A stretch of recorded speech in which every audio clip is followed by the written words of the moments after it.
Little Red Riding Hood. A long time ago, in a little village at the edge of the forest, lived a little girl and her mother. Everyone called her Little Red Riding Hood because of her bright red cloak with a hood that her granny had made her. "Please take this basket of bread and goodies to your granny because she is sick in bed," her mother said. "Go through the forest, but don't talk to any strangers on the way." As Little Red Riding Hood skipped merrily along the forest path, enjoying the bright sunshine, the blue sky, and the birds singing in the trees, she met a big black wolf.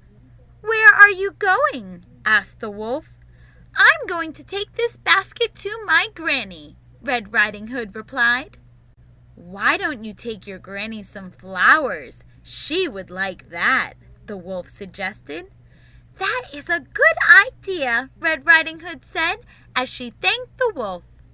As Red Riding Hood stopped to pick some flowers, the wolf ran through the forest to her granny's cottage, feeling very, very hungry. After reaching the house, the wolf frightened Granny and locked her in a dark room. He then put on Granny's nightcap and glasses. Laying in bed, he pulled up the quilt and waited for Red Riding Hood to come. Red Riding Hood arrived and knocked on Granny's door. "It's me, Granny," she said. "Come in, my dear," called the wolf in a squeaky voice. "I'm in the bedroom." "Hello, Granny," said Red Riding Hood cheerfully. Then she stared. "What big eyes you have," she said. "All the better to see you with," squeaked the wolf. "What big ears you have," said Red Riding Hood. "All the better to hear you with," squeaked the wolf. "And what big teeth you have," she said. "All the better to eat you with," cried the wolf, and he jumped on the little girl. Red Riding Hood turned around and ran out of the cottage crying, "Help! Help!"